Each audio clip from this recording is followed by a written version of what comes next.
Teacher Talking Sports, what it does, what do, how we live. And we had one of the biggest races during the NASCAR schedule this past Sunday, won by Bubba Wallace. Was kind of a cool moment. Ended his 100 race winless streak, third win of his career. Now, I know he's a somewhat polarizing figure. For myself, I was legitimately happy for him. He definitely seems like a changed person since the birth of his son.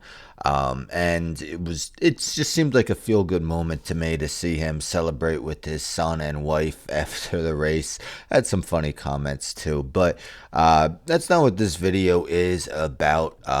It's about the in-season challenge and what NASCAR can do to fix it, because honestly, there was no drama involved with it in that Brickyard 400. If you missed it, yes, Ty Gibbs winning. Hey, 22 years old. I can't imagine winning $1 million when I was 22 years old. But yes, that's how old he is. And he defeated Ty Dillon, who was the last seed in the tournament.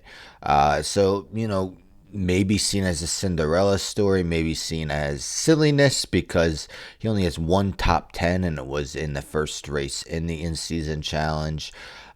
So, not really a guy competing for even the playoffs. But Ty Gibbs, the winner of the tournament, also doesn't have a win this year. And as you see, it really wasn't competitive between the two. Ty Gibbs finished 21st on the lead lap. 7 spots behind that is Ty Dillon, but he was 3 laps behind. So again, no drama regarding that. It's not like they could TNT could have cut to the two of them racing competitively back and forth where there was drama involved. There was none. The drama came because of the double overtime and Bubba Wallace being able to outlast Kyle Larson. He had the race won prior to the rain forcing the yellow and then the red flag.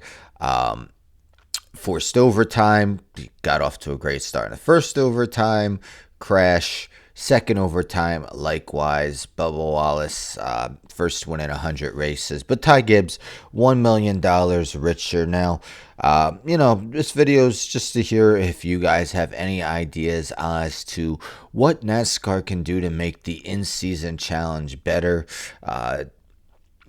To me, it wasn't all that exciting. A lot of the big names were out early. You do like seeing a guy like Ty Dillon get in, but Jeff Gluck of The Athletic, I'm not going to share the article, it's behind a paywall, but he gave 3 ideas as to how the in-season challenge can be improved for next year. He says don't start at Atlanta. That definitely makes sense. Super speedway. You're going to have crashes. Sometimes they'll knock out the big names, and it knocked out virtually every big name from the tournament where, a Ty Dillon was able to advance past Denny Hamlin. Fix the seating. That's something I said before. It really didn't make any sense to me how they only went with a 3-race period to decide the 32 seeds. So but instead of overthinking it, next year's seeding simply needs to be based on the point standings, done easy. I mean, yes, 100%. I don't understand why they wouldn't have done that from the start. They tried to get cute, I guess. And then the third one is something I didn't even realize that NASCAR didn't have, and that was bracket pools. So yes, they have had a bracket pool, but it was just one huge pool that everyone was in, so they didn't offer any type of ability for fans to participate in a bracket pool together.